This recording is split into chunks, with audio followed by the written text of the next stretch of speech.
ভোর রাতে আমরা যখন সাহারি খাইতে উঠি, সাহারি খাওয়ার পর আমাদের মুখে রোজার নিয়ত করা লাগে। এটা আমরা অনেকে এখনো মনে করি, নাওয়াইতু আন আসুমা গাদান।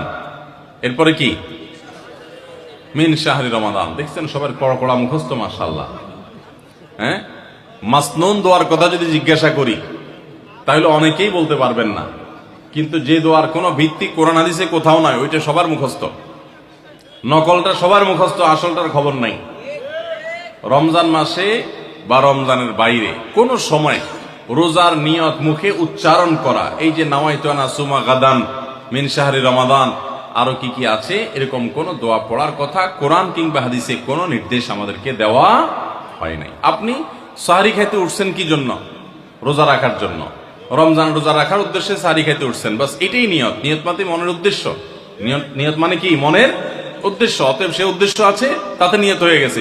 মুখের নিয়ত করাটাকে যারা জরুরি বা আবশ্যক মনে করেন তারা অবশ্যই ভুলের মধ্যে আছেন, এবং এটাকে জরুরি আবশ্যক বানানোর কারণে বেদাত হতে পারে, বরং গুনাহ হতে পারে। রমাদান কেন্দ্রিক একটা ছোট ভুল বলা যেতে পারে যে এই মুখে নাওয়াইতু আন আসুমা দোয়া পড়াটাকে আমরা জরুরি মনে করি। অনেক ক্যালেন্ডার ইত্যাদি দেখবেন এরকম, রমজানের ক্যালেন্ডার, ইফতার সাহারির ক্যালেন্ডার, ওখানে দেখবেন এরকম দোয়া দেওয়া আছে। এই দোয়ার কোনো ভিত্তি কোরআন অথবা হাদিসে নাই। নকল জিনিস বুঝার একটা সহজ পদ্ধতি বলি। এই যে দোয়া আছে নাওয়াইতু আন আসুমা গাদান, এই দোয়ার শেষে হাদিসের কিতাবের নাম, বইয়ের নাম, হাদিস নম্বর, কোন রেফারেন্স দেখবেন না। বুঝতে পেরেছেন? এটা হলো মেড ইন জিনজিরা জিনিস আইটেম যেরকম দেখেন না, ওই রকম। আমরা বেশিরভাগ মানুষ, শতকরা হয়তো 90%-এরও বেশি মানুষ, আমরা যারা রোজা রাখি, আমরা শুধুমাত্র পেটের রোজা করি। রোজাটা শুধু পেটের না ভাই, রোজাটা পুরো বডির, রোজাটা পুরো শরীরের, মাথা থেকে পা পর্যন্ত শরীরের প্রত্যেকটা অঙ্গের রোজা আছে। আমরা শুধু পান বা আহার থেকে, যৌনাচার থেকে বিরত থাকাটাকে রোজা মনে করি।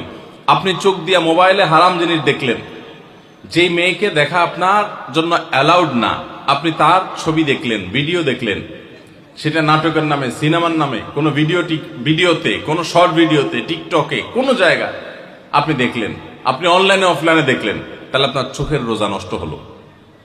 আপনার হাতের রোজা নষ্ট হবে যদি হাত দিয়ে কোনো গুনাহের কাজ করেন। পাও দিয়ে যদি কোনো অন্যায়ের পথে যান, পায়ের রোজা নষ্ট হবে। কান দিয়ে যদি আপনি মিউজিক শুনেন, আপনি গান শুনেন মিউজিক সহ, আপনি হারাম কিছু শুনেন, গীবত শিকায়াত শুনেন, তাহলে সেক্ষেত্রে কানের রোজা নষ্ট হবে।